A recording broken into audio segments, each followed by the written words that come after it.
Today we are going through how to pick a lock, made easy. First of all, we need to just go through the simple mechanics of a lock. We are today picking a pin tubular lock, very common in household doors and padlocks. Scarily easy to pick. You will not feel safe after watching this video, I can assure you. Anyway, so we have a few cutaway examples here. The first picture, it's denoting a key inserting into a lock. The base of the key allows for the turning of the cylinder, whilst the cuts and ridges of the key move the pins into alignment, allowing this function. In picture 2, you can see once they're all aligned, you can then turn the cylinder.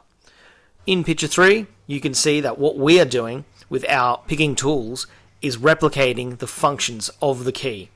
We've got a tension wrench in there at the bottom that is mimicking the turning of the key, which is the base of the key. And we have our little pick in there, which is replicating the ridges and cuts of the key, and is pushing those pins into alignment manually. Once this is achieved, you can then turn the cylinder and the lock will unlock.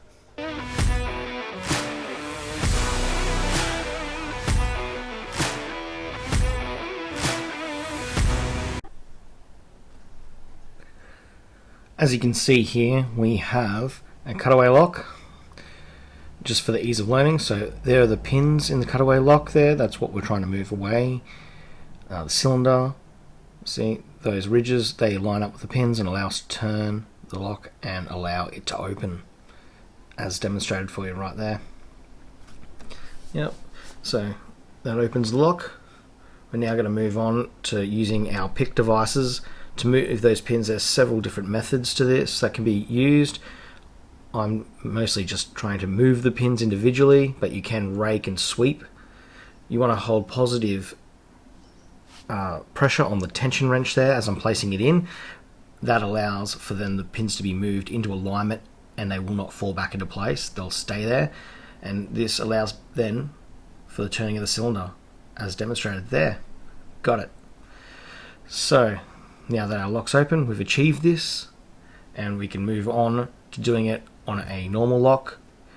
The only difference being that you cannot see your tools at work, so it does create a little bit more difficulty.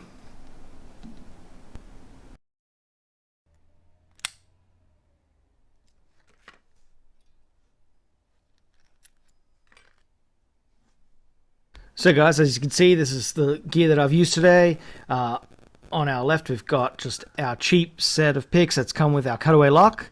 You can get those at Amazon or Wish or Alibaba or what have you. Varying prices, generally at least about $15. On the right, we have a Sparrows kit.